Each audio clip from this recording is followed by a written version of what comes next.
इमरान खान साहब को भी एहसास है कि ये हुकूमत जो है ये टोटल फेल हो चुकी है सियासी कुशन फराम करने के लिए, या सियासी फराम करने के लिए जो लवाजमात होते हैं उसके अंदर कम्प्लीटली ये फेल हो चुकी है। तो लिहाजा वो हुकूमत पे दबाव डालने के लिए इस तरह के बयानात दे रहे हैं। और फिर दूसरी तरफ भी हो सकता है कि वो उम्मीद कर रहे हो कि दूसरी तरफ भी ये रियलाइजेशन हो कि ऐसी जो हुकूमत है जो बुनियादी तौर पे आपके ऊपर बोझ बन चुकी है, क्या ऐसी हुकूमत को मज़ीद चलना चाहिए, क्या ऐसी हुकूमत के साथ आपको चलना चाहिए। हुकूमत वाले भी कहते हैं कि अगर खान साहब बाहर आ गए तो फिर उन्हीं की बात सुननी पड़ेगी। तो वो अवामी सपोर्ट का तरीके इंसाफ के लिए होना या ना होना, ये तो बहस ही नहीं है। इसमें तो बिल्कुल ये वाज़ेह है कि वो सबसे पॉपुलर जमात हैं। हाँ, वो इक़्तिदार में आने के बाद पॉपुलर रहेंगे या नहीं रहेंगे वो एक अलग बहस है। हमें ज्वाइन किया है सीनियर एंकर पर्सन तज्ज़ियाकार अतहर काज़मी साहब ने। बहुत शुक्रिया अतहर साहब, आपके वक्त का। मखसूस नशिस्तों से रिलेटेड ये मामला है और हुकूमत जो है वो खुलकर सामने आ गई है। अब अरकान कौमी असम्बली की PTI में शमूलियत रोकने के लिए इलेक्शन एक्ट में तरमीम शुरू कर दी गई है। आपको क्या लगता है, क्या हुकूमत इस मकसद में कामयाब हो सकेगी? तो कोई दो राय नहीं कि जब से ये फैसला आया मखसूस नशिस्तों के हवाले से हुकूमत इज़्तिराब का शिकार है। ऑल्दो कि अगर आप इस सारे सिनारियों में देखें, अगर मखसूस नशिस्तें पाकिस्तान तहरीक इंसाफ को मिलती भी हैं तो हुकूमत को कोई ख़तरा नहीं है। हुकूमत की जो अददी बरतरी है वो काफ़ी ज़्यादा है। तो इसके बावजूद हुकूमत की जानिब से इस किस्म का रवैया, पहले जाके उन्होंने ये नशिस्तें खुद लीं। आपको याद होगा कि इलेक्शन कमीशन में भी गई ये जमातें, उसके बाद पेशावर हाई कोर्ट के अंदर भी इन जमातों ने जाके अपना मुकदमा लड़ा और कहा कि वो वोट जो तहरीक इंसाफ को पड़ा है उसकी भी मखसूस नशिस्तें हमें मिलनी चाहिए। और अब सुप्रीम कोर्ट के फुल बेंच ने ये फैसला किया, उसमें 8 मोअज़्ज़िज़ जज साहिबान का ये फैसला है। तो ये इंतहाई एक जिसे आप कह सकते हैं कि मायूस कुन सूरत हाल है कि जहाँ पे पार्लियामेंट का इस्तेमाल करके स्पेसिफिक कानून साजी की जा रही है, क्योंकि अदलिया के एक फ़ैसले के रास्ते में रुकावटें खड़ा करनी है। क्या हुकूमत इसके अंदर कामयाब होगी? कामयाब मुझे नहीं लगता कि हुकूमत इसके अंदर कामयाब हो सकेगी, इसलिए कि अब चीज़ें जिस नहज पे पहुंच गई हैं और जिस किस्म का फ़ैसला अदालत से आया है, इससे हुकूमत को सियासी नुकसान तो पहले हो रहा था, लेकिन मुझे ये लगता है कि इंतज़ामी लेवल के ऊपर भी हुकूमत के लिए मुश्किलात हो सकते हैं। अच्छा काज़मी साहब, आपको नहीं लगता कि हुकूमत की जानिब से इलेक्शन एक्ट में तरमीम के बाद पार्लियामेंट और सुप्रीम कोर्ट के दरमियान एक नया तनाज़ा शुरू हो सकता है? देखें, पार्लियामेंट और सुप्रीम कोर्ट के दरमियान तनाज़ा तो तब होना कि जब हम कहें कि जी कोई 2/3 पार्लियामेंट है, वहाँ पे ये जो पार्लियामेंट है इसमें जो लोग सुप्रीम कोर्ट के फैसले को नहीं मान रहे, या वो ये कह रहे हैं कि इसके अंदर तब्दीली होनी चाहिए या हम कोई कानून साजी करके तब्दीली ले आएंगे, क्या वो अक्सरियती जमातें हैं? क्या ये वो लोग हैं जिनको पाकिस्तान की अवाम ने 2/3 अक्सरियत दी हुई है? नहीं, ये सारी हारी हुई जमातें, और ये मैं बड़ी जिम्मेदारी से कह रहा हूँ, ये हार के इस वक्त हुक्मरानी कर रहे हैं। इसमें तहरीक इंसाफ को आप देख लें, सबसे ज़्यादा वोट बैंक उसका है, सबसे ज़्यादा सीटें उनके पास हैं, बल्ले का निशान उनके पास नहीं था। दूसरी तरफ आप देखें तो तहरीक इंसाफ ने नून लीग को भी शिकस्त दी, नून लीग से उसकी ज़्यादा सीटें, पीपल्स पार्टी को भी उन्होंने शिकस्त दी, उससे भी ज़्यादा उनका वोट है। तो ये तो वो लोग हैं जिनके अपने मैंडेट के ऊपर बहुत बड़ा क्वेश्चन मार्क है। जो पतन की रिपोर्ट आई है NA 130 के हवाले से, मियाँ साहब के हल्के के हवाले से, उसमें तो इतनी होशरबा किस्म की तफसीलात हैं कि वोट किसने को डाला गया, कितना निकला, कितना टर्न आउट था, सूबाई सतह पे क्या था, नेशनल लेवल के ऊपर क्या था, फॉर्म 45 और 47 के अंदर क्या कुछ तब्दीलियाँ होती रहीं। तो एक ऐसी पार्लियामेंट जिसकी अपनी जो लिजिटिमेसी है या ताकत है, वो भी उसके ऊपर एक बहुत बड़ा क्वेश्चन मार्क है। क्या वो अदालत के सामने आके खड़ी हो सकती है? तो इसको मैं कतन पार्लियामेंट की और अदालत की लड़ाई नहीं कहूँगा। हाँ, जो हुकूमती टोला है जिनकी ख्वाहिश है कि हर हुकूमत में रहें, उनका तनाज़ा ज़रूर नज़र आता है। और तनाज़ा उनका किससे है? बुनियादी तौर पर उनका तनाज़ा आईने पाकिस्तान के साथ है। तो काज़मी साहब, अक्टूबर में सुप्रीम कोर्ट में एक बड़ी तब्दीली होने जा रही है और PTI की तमाम उम्मीदें जो हैं वो हम देख रहे हैं इसी तब्दीली से जुड़ी हुई हैं। दावा ये किया जा रहा है कि इस तब्दीली के बाद PTI हुकूमत में आ जाएगी। आपको भी ऐसा ही लगता है कि दिसंबर में PTI इक़्तिदार में होगी?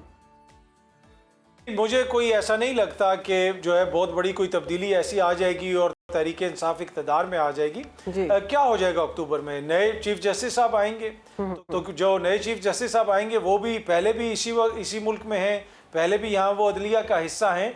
तो मुझे ये जो हुकूमत की एंग्जाइटी है वो हमें फॉर सम रीज़न समझ नहीं आ रही, क्योंकि सारी बहस का आगाज़ ख्वाजा आसिफ साहब के बयान से हुआ था, जिसमें उन्होंने फरमाया था कि अक्टूबर नवंबर में ये जा सकते हैं, इलेक्शन के ऊपर अटैक हो सकता है। तो इनको क्या गारंटी है कि अक्टूबर नवंबर तक इनके खिलाफ कोई एक्शन नहीं हो सकता? तो असल बड़ा क्वेश्चन तो ये है कि वो कौन सी चीज़ है जिसकी वजह से हुकूमत इतनी कॉन्फिडेंट है कि जी अक्टूबर या नवंबर तक हमें कुछ नहीं होगा। तो वो तो ये बता दें कि वो किसने इनको गारंटी दी हुई है कि अक्टूबर नवंबर तक कुछ नहीं होगा। असल इशू इस हुकूमत का ये है, जिस तरह मियाँ साहब के हल्के का हमने जिक्र किया, दीगर हल्कों का यहाँ पे जिक्र होता है, जब ये खुलेंगे, जब ट्रिब्यूनल्स काम करेंगे। अभी तो एक तरह से ट्रिब्यूनल्स को इनफेक्टिव कर दिया गया है, चाहे वो इस्लामाबाद के ट्रिब्यूनल्स हों, चाहे वो ट्रिब्यूनल्स हों। जब ट्रिब्यूनल्स काम करेंगे तो फिर इनको ये लगता है कि हमारी बहुत सारी सीटें जो हैं वो उलट जाएंगी, तो उस खदशे का बार बार ये लोग इज़हार करते हैं। काज़मी साहब, बानी पीटीआई ने एक बार फिर मुक़तदरा को मुज़ाकरात की दावत दी है, लेकिन मुक़तदरा पीटीआई से मुज़ाकरात पर वाज़ इनकार कर चुके हैं। मगर इसके बावजूद बानी पीटीआई मुक़तदरा से ही मुज़ाकरात के लिए बज़िद क्यों हैं? वो क्यों इदारों को सियासत में घसीटना चाहते हैं? एक तो वो जो मुज़ाकरात की उन्होंने बात की और उन्होंने कहा कि आप अपना नुमाइंदा मुकर्रर करें। अब आपको पता है कि कभी भी ये तो नहीं हो सकता कि फ़ौज कहे कि जी हम अपना नुमाइंदा मुकर्रर कर रहे हैं और खान साहब आप इससे बात कर लें।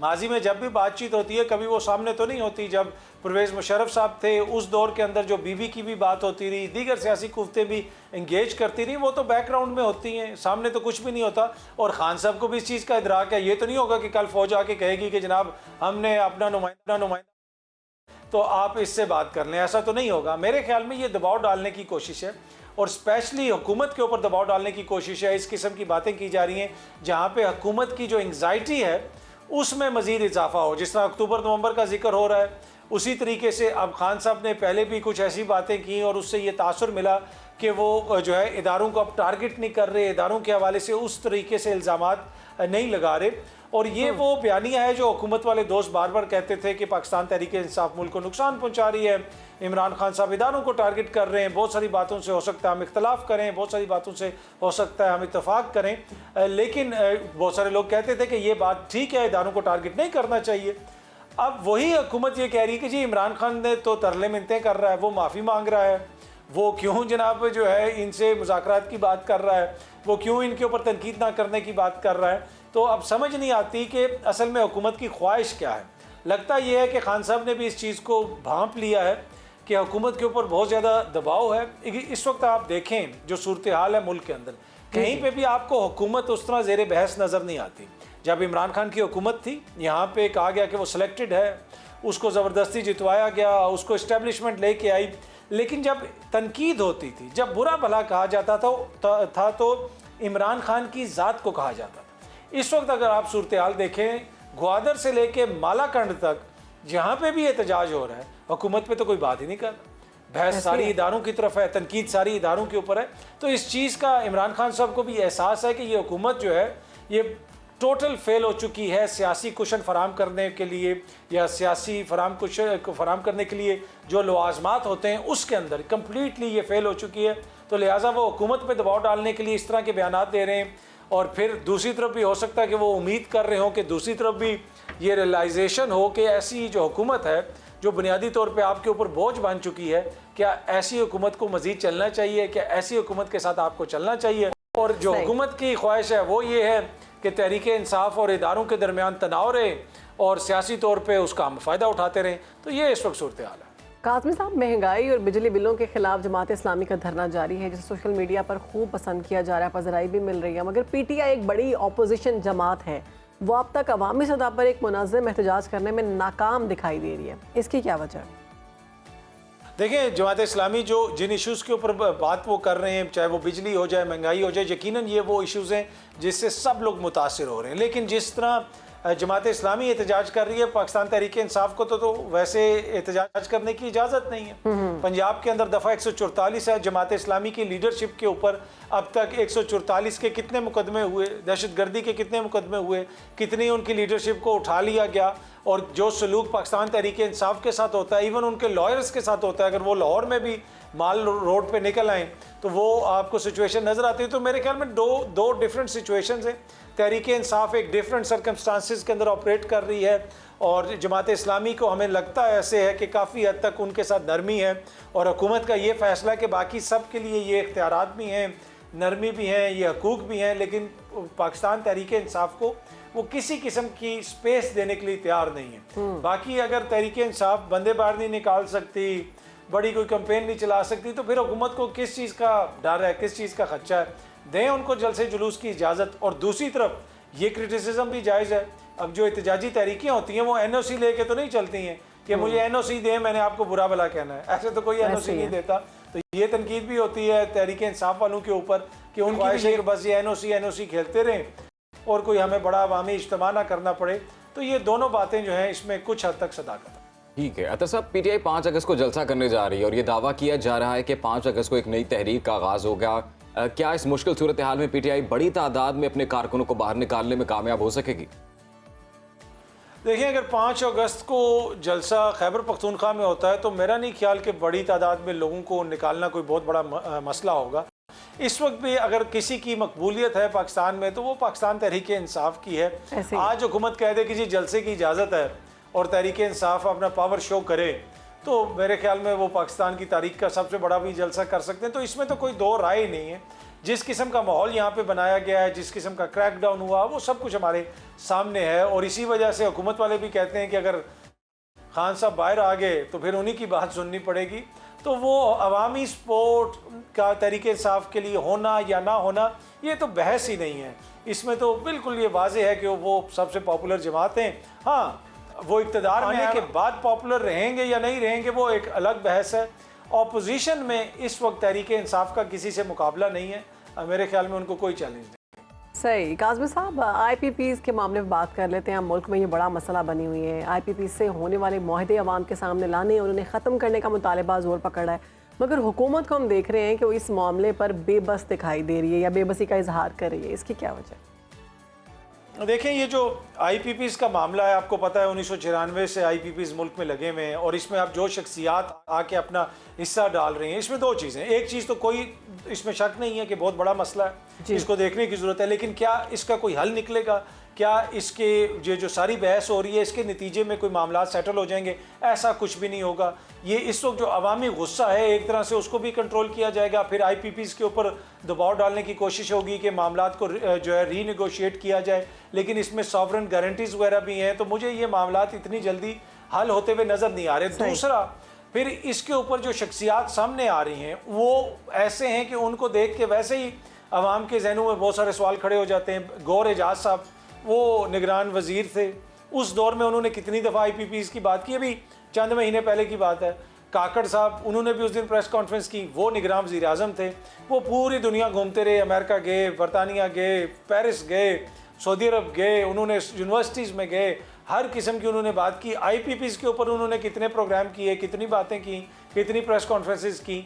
तो जिस तरीके से ये मामले को उठाया जा रहा है, उसकी वजह से मुझे नहीं लगता कि इस वक्त हुकूमत संजीदा है इस मामले को हल करने के लिए, और ना ही ये मामला हल होता हुआ मुझे नज़र आ रहा है। और वज़ीर पेट्रोलियम मुसद्दिक मलिक ये कहते हैं जी कि नून लीग के दौर में उमर अयूब ने बतौर वफाकी वज़ीर IPPs के साथ मुआहदों पर दस्तखत किए थे और अंगूठे लगाए थे।